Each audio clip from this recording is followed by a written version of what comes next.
Chuo Kikuu cha Maseno kimeendelea kuwa kituo muhimu cha biashara katika eneo la Kisumu, huku wanafunzi na wafanyikazi wa eneo hilo wakinunua bidhaa kutoka kwa wanabiashara wa ndani. Kuwepo kwa chuo hiki kumeongeza mapato ya wanabiashara wa eneo hili. Baadhi ya biashara zinazoendelea katika eneo hili ni uuzaji wa vyakula, vinywaji, mavazi, maduka na huduma zinginezo. Biashara zimeendelea kukua katika eneo hili, chapo wanabiashara wakikumbana na changamoto mbalimbali. Baadhi ya changamoto zikiwemo mgomo wa wahadhiri ambapo wanafunzi wamelazimika kurudi manyumbani na ubomoaji wa vibanda kutokana na agizo la KENHA. Kwa majina naitwa Sheila Donalo ama Mama Deno.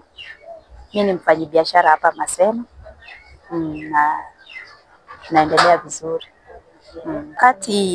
Wakati hii mgomo imeanza, wanafunzi pia wengi wameenda nyumbani na hao ndio main support yetu hapa Maseno. Kama mboga sasa nilikuwa naleta ya 700, sasa naleta ya 300 kulingana na ununuzi sasa imerudi chini.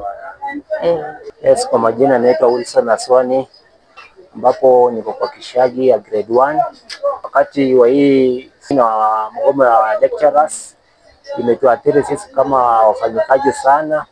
Most of students ndio customer wetu. Hii strike imetuathiri kwa njia mingi kabisa. Ukiangalia mapato ya kila siku sasa imepungua, sio kama kawaida vile wanakuwa kwa normal routine yao. Pia imetuathiri sana kama sisi wenye wamechukua loans.